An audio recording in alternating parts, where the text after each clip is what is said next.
Ini yang saya ceritakan ini true story, kisah nyata. Kisah nyata Bapak Ibu. Tapi janji Ibu jangan tersinggung dengar cerita. Bisa janji? Begini ceritanya. Ustadz Somad, ya, kakak kami itu Ustadz, waktu dia hidup dulu, setiap uang beli cincin, beli gelang, beli rantai, beli ini, beli ini. Saya lihat emasnya satu cuci tangan Pak Ustadz. Di mana? Di lemarinya.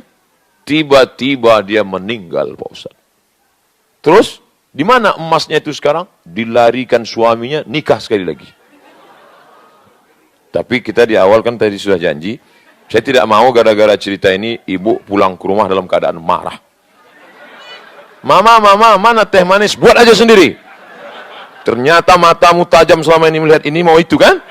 Yang diceritakan Ustadz Somad tadi kan? Bukan itu maksud saya. Nah kalau saya setelah cerita ini, tetap, yang ini tetap pakai cincin. Pakai cincin dua, ya nggak apa-apa. Satu kanan, satu kiri. Supaya ada keseimbangan. Jangan ceramah gini terus, jamaah sekalian. Supaya ada keseimbangan. Tapi yang kelingking mulai dibuka. Saya pernah datang acara penggalangan dana di Mesir. Anak Indonesia tidak boleh, karena takut nanti ditangkap intelijen. Karena ini terkait dengan donasi untuk Palestina. Saya paling suka yang unik-unik. Saya tetap datang.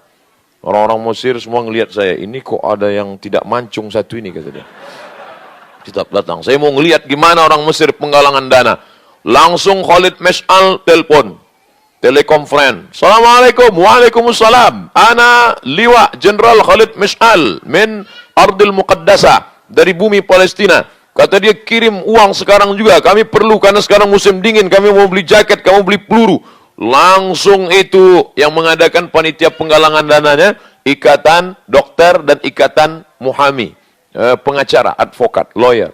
Mereka langsung buka karung goni, mereka tebar ke satu-satu. Disitulah saya melihat ibu-ibu perempuan tanpa pikir panjang langsung mengeluarkan emas. Dia buka tangannya, semua emas itu dimasukkannya ke dalam. Cincin-cincin masuk, luar biasa. Apakah kita di sini begitu? Cari karung beras jol. Pak Ibu, dimuliakan Allah Subhanahu wa taala. Luar biasa, langsung dikirimkan ke mereka ke Palestina. Karena mereka berpikir ini akan tinggal. Oh, kalau gitu kami belikan semua. Tidak boleh. Jangan gara-gara mendengar tausiah ini pulang dari sini semua datang ke presiden. Pak, semua ini ambil. Tak boleh. Karena zaman Nabi pernah ada seorang berkata, ambillah semua ya Rasulullah. La, kata Nabi, tidak. Asyatru, ambil setengah. La, kata Nabi, tidak. Kalau begitu ambil sulus sepertiga. Kata Nabi, sulusu kasir. Sepertiga itu banyak, tapi boleh diambil. Itu makanya wasiat tidak boleh lebih dari sepertiga. Jadi jangan sampai bapak nanti meninggal, semua hartaku aku serahkan untuk Masjid Baitul Ma'mur. Adapun adikku itu, maka sendalku pun jangan kasih ke dia. Gitu. Ada orang yang marah kepada adiknya karena dia tidak punya anak sebatang kara, akhirnya dia mati sendirian, marah. Maka tetap wasiat itu untuk masjid hanya sepertiga dari total harta.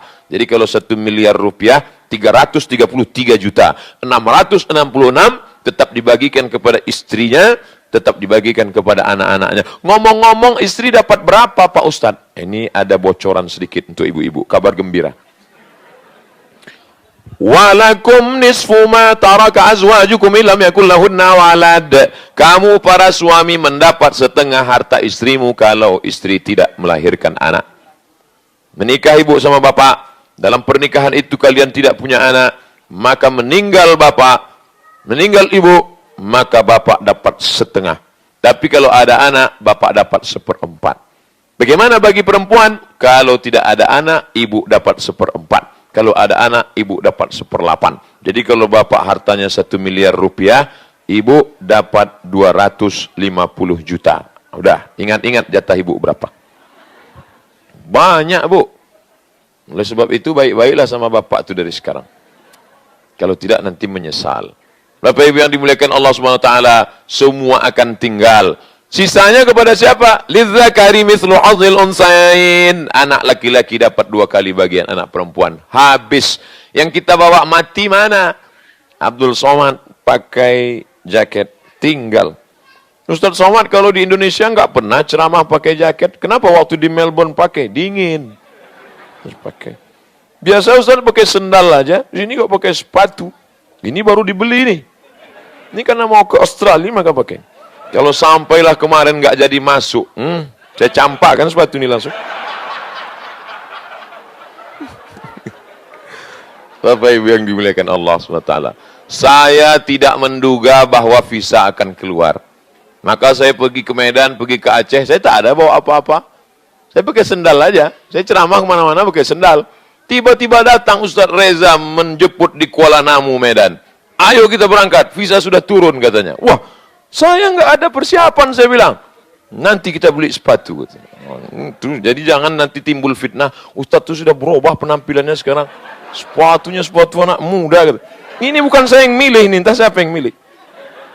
Semua harus diklarifikasi sebelum ada fitnah-fitnah. Karena sekarang kan zamannya zaman fitnah. Bapak Ibu, sampai mana cerita kita tadi? Kenapa bisa belok? Pokoknya semua tinggal. Sepatu kesayangan tinggal. Celana tinggal. Baju tinggal. Andai mati nanti ini yang paling saya sayang, tinggal. Bukan masalah harganya berapa, tapi siapa yang memberikannya. Ini dari mana nih? Agim nih. Agim. Begitu dia lihat saya berani naik kuda, padahal saya banyak-banyak sholawat. Allah sampai. Ya Allah, jangan sampai kuda ini melompat. Kalau sampailah dia melompat, meringki, makanya ketika ada di bawah, foto ya Ustaz, jangan foto. Nanti kalau blitz kena mata kuda kaget dia melompat. Sakitnya nggak seberapa, malunya. Ini streaming ditonton seluruh dunia. Nah, tinggal semua peci. Ini peci kebanggaan. Dari mana? Aceh. Ini pintu, ini lambang pintu Aceh ini. Bagi yang tidak tahu, ini lambang pintu Aceh. Tinggal semua. Tidak ada yang dibawa. Jam tinggal, cincin tinggal. Ini Pak Ustadz, ini batu kasio namanya. Kasih orang.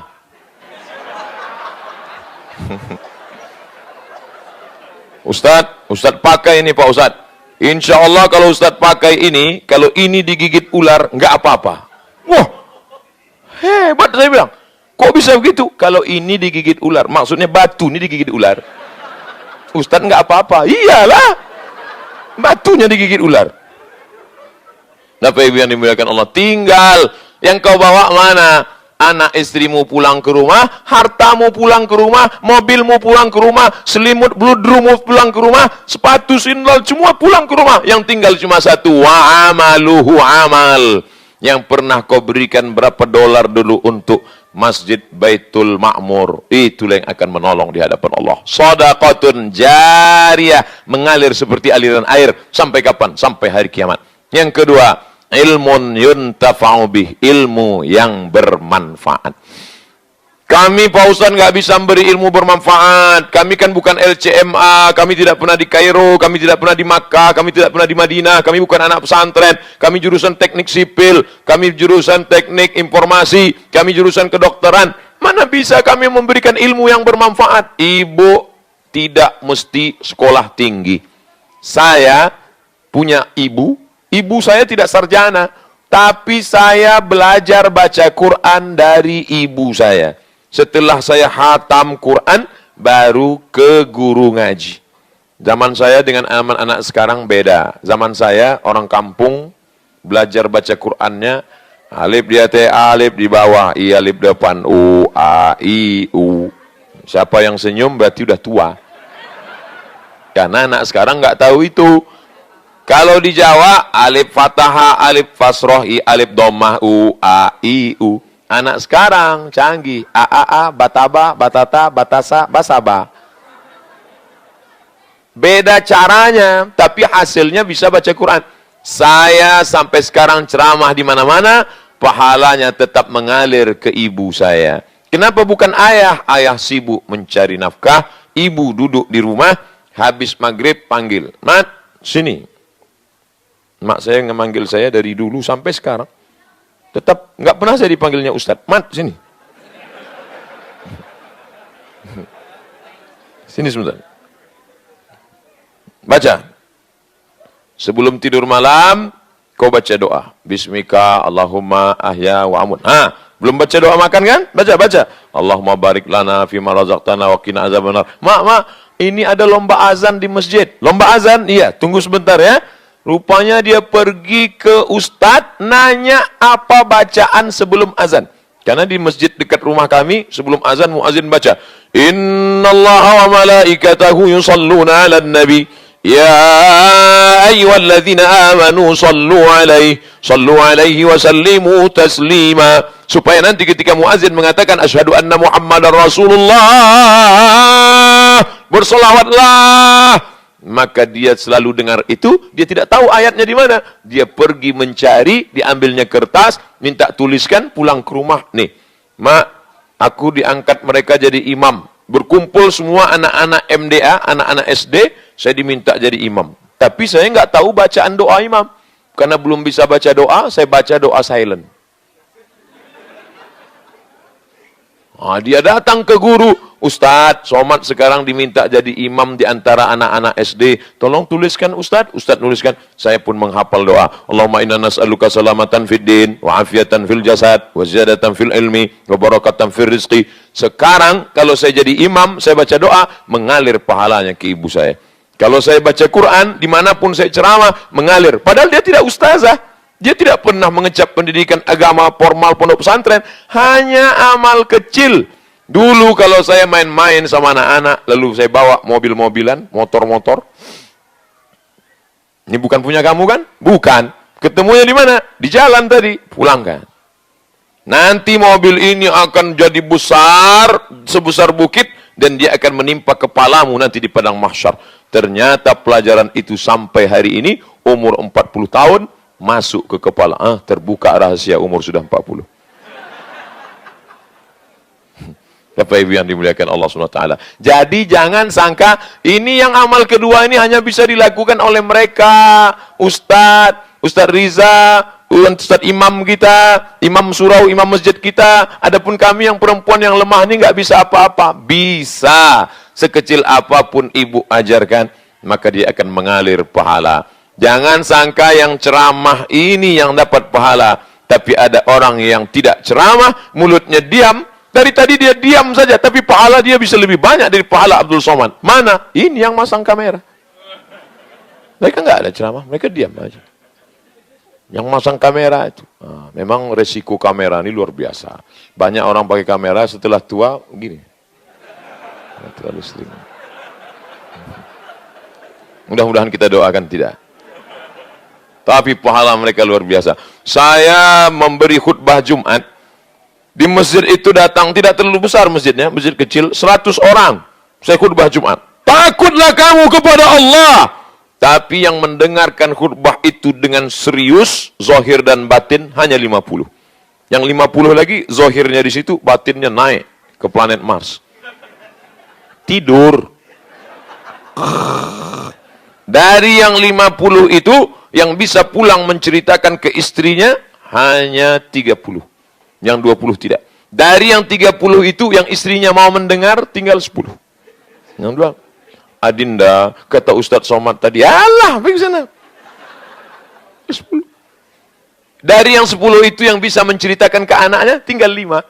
Dari 100 orang, tinggal. Tapi begitu khutbah itu direkam, Masya Allah, 1, 2, 3, 4, 5. Luar biasa. Hidup kan? Pernah juga saya ceramah, rupanya nggak hidup.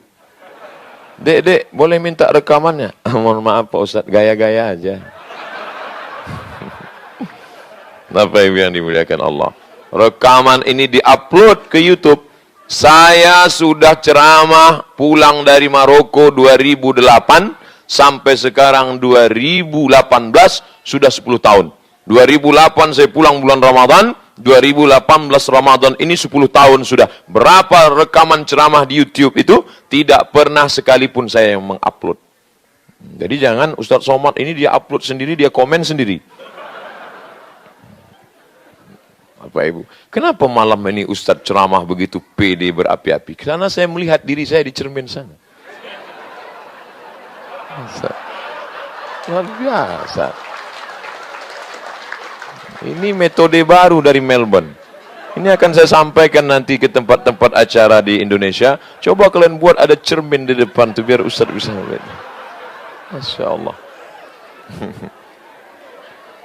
Pertama, sedekahun jariyah. Yang kedua, ilmu yang bermanfaat. Yang ketiga, yang terakhir, waladin salihin yad'ulah. Anak soleh, bukan anak somat. Anak soleh yang mendoakan. Anak soleh itu mana Pak Ustaz? Ini anak soleh. Ini anak soleh. Anak soleh. Tinggal di negeri non-muslim, di tengah komunitas non-muslim, tidak memakai hukum Islam, dengan godaan yang luar biasa, mau dengar ceramah tanpa tidak ada paksaan dari pihak manapun, kan? Anak-anak soleh, anak-anakku yang soleh, anak-anak kita yang solehah, mudah-mudahan mereka inilah yang mendoakan orang tuanya. Mereka memang sekolahnya sains, sekolahnya politik, sekolahnya kedokteran, sekolahnya teknik sipil, tapi mereka tetap mengaji. Di mana? Tadi gambarnya sudah dipresentasikan. Walaupun ada beberapa slide yang tidak bisa tampil ke depan. Karena rendah hati, tawadhu, dia menghilang dari. Tapi saya lihat gambar anak-anak kecil mengaji, gurunya, khairukum, orang yang paling baik di antara kamu, man ta'allamal Qur'an. Orang yang belajar Quran, wa 'allamahu, dan mengamalkan, mengajarkan Al-Quran. Antar anak bapak ibu ke Masjid Baitul Ma'mur, antar ke surau. Yang pertama presentasi surau. Surau ini ada sholat Jumatnya juga? Belum ada. Tapi ada sholat wajib, tidak? Ada sholat wajib. Yang ada sholat wajibnya 5 waktu, masuk ke sana tetap sholat tahiyatul masjid. Karena definisi masjid itu ada sholat 5 waktu walaupun tidak ada sholat Jumat. Jadi masuk ke sana bagi yang pakai usolli sunnatan tahiyatul masjid. Jangan tahiyatul surau. Surau langgar musolla itu masjid. Tapi tidak ada Jumat. Yang ada Jumatnya namanya masjid jami'. Jami' diambil dari kata jamaah, Jumat, jami', karena ada sholat Jumatnya. Maka anak-anak antar ke sana. Saya ini Pak Ustadz orangnya buta agama, ngaji nggak bisa. Makanya saya tidak ingin anak-anak saya juga seperti saya. Makanya saya capek-capek, saya lelah pulang kerja, tetap saya antar anak saya. Mantap. Jangan seperti ada seorang bapak, saya ini bodoh Pak Ustadz, nggak ngerti agama. Maka saya harus membalas sakit hati saya, anak saya mesti lebih bodoh daripada saya. Habis sholat maghrib, matikan TV, matikan HP, tidak ada WhatsApp, tidak ada Twitter, BBM, Instagram, mati semua. Ar-Rahman, 'allamal Qur'an, khalaqal insan, 'allamahul bayan. Anak nomor 2, baca. Iqra. Iqra berapa udah? Iqra 3, baca. Istri, baca Yasin. Habis maghrib ke Isya. Selesai, shadaqallahul azim. Papa enggak baca, waktu Isya sebentar lagi. Begitu caranya kalau belum pandai ngaji. Kalau mereka maksa, Bapak harus baca, kami kan belum pernah dengar. Jangan melawan. Melawan orang tua masuk neraka. Tapi diam-diam tetap datang ke Baitul Ma'mur. Datang Pak Imam. Pak Imam, ini saya masalah nih Pak Imam. Anggota sudah mendesak terus. Tolong ajari saya. Tapi satu kuncinya Pak Imam, jangan sampai mereka tahu. Oke, diam-diam aja ya. Iya. Belajarlah sama Pak Imam. Rupanya istri sama anak ngintip dari pintu. Ayahmu sudah belajar. Alhamdulillah. Bapak Ibu yang dimuliakan Allah. Kebahagiaan bukan ketika jalan-jalan camping. Bukan ketika jalan-jalan ke danau. Tidak salah ke danau. Tidak salah camping. Baik. Tapi ketika duduk bersama dalam satu majelis. Itulah yang nanti akan mereka kenang, mereka ingat setelah kita mati. Saya ketemu dengan orang-orang macam-macam selama hidup ini. Lama hidup banyak dirasa, jauh berjalan banyak dilihat, lama jadi ustadz banyak yang curhat. Ustadz, saya ini orang pelaku dosa, bergelimang dosa Pak Ustadz. Banyak silap, banyak salah, nggak pernah buat baik. Tapi papa saya dulu selalu bawa saya ke masjid. Selalu. Akhirnya sekarang setelah umur 40, ada kerinduan dalam hati. Sampai akhirnya suatu hari saya melihat ada seorang bapak-bapak membawa anaknya dengan pakai kain sarung kecil. Tiba-tiba saya terkenang bapak saya dulu 30 tahun yang lalu membawa saya. Dan itu menyentuh hati saya. Meleleh air mata saya pulang mandi, saya pun sholat. Karena mengenang masa-masa lalu itu. Ada momen-momen masa lalu yang bisa kita ulang kembali. Salah satunya dengan mencium bau parfum. Parfum yang pernah kita cium 20 tahun yang lalu. Ada momen teringat ketika kita cium. Makanya banyak orang kan kadang-kadang ketika dia cium parfum. Ingat sama siapa? Sama mantan. Maka jangan pakai parfum yang melampau. Lalu kemudian apa lagi? Memori akan kembali melihat suatu keadaan kondisi. Maka ciptakanlah yang kira-kira ketika kita lakukan mengingatkan anak-anak kita tentang memori masa lalu bisa kembali lagi. Antar dia ke musola, antar dia ke surau, antar dia ke masjid Baitul Ma'mur dengan kesungguhan kita. Nanti di tengah malam dia akan menangis melelehkan air mata. Rabbil firli wali walidayya warhamhuma kama rabbayani shaghira. Kedatangan saya ke Australia secara umum banyak kemarin di Sydney, apa kata jamaah, Ustaz Somad, banyak orang-orang yang belum pernah kami temui selama tinggal di sini, tiba-tiba muncul sekarang. Tadi malam 1.700 orang. Saya nggak pernah ketemu dia, tapi tadi malam muncul. Oh, begitu juga banyak orang-orang yang kami tidak tahu bahwa dia lawan saya, begitu Ustaz datang, muncul juga melihatkan dirinya sekarang. Jadi Abdul Somad ini seperti ayat kursi. Dia kalau dibacakan, itu macam-macam respon. Cobalah bacakan ayat kursi. Kalau dibaca, Allahu la ilaha illa huwal hayyul qayyum. Ada orang yang senyum, tapi ada orang yang marah. Oh. Enggak nyambung saya Pak Ustadz. Memang orang kalau kurang cairan gitu, makanya minum. Saya sudah tausiah pas 60 menit. Dari 6:30, sekarang 7:30. Di mana-mana saya diberi waktu, Ustadz ngomong 60 menit saja. Apalagi di Melbourne ini orangnya on time, tepat waktu. Mohon maaf saya tadi terlambat. Kenapa? Karena pengawalan. Ustadz jangan turun sebelum ini steril, siap semua. Bodyguard saya pun takut kan. Siap. Gimana? Oke, turun Ustadz. Saya pun turun. Masya Allah. Ternyata ibu-ibu diamankan dulu. Tadi saya turun.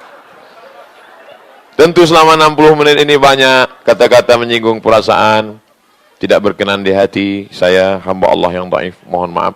Ini tausiah saya yang terakhir malam ini. Bukan berarti setelah ini saya mati, tidak.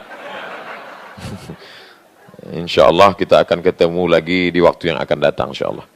Terima kasih segala perhatian, mohon maaf segala kekhilafan. Ada 2 acara lagi. Pertama menjawab pertanyaan, yang kedua di akhir majelis kita akan baca doa. Doanya untuk apa Pak Ustadz? Orang yang sudah mendengar tausiah ini tetap juga tak keluar duitnya, kita doakan setelah doa keluar. Ya Allah, kirimkanlah angin ingin bersedekah ke dalam hatinya ya Allah. Kalau juga dia tidak mau bersedekah, kirimkan angin puting beliung sekalian ya Allah. Dan itu kita tak boleh doakan yang tak baik. Terima kasih. Wassalamualaikum warahmatullahi wabarakatuh. Waalaikumsalam.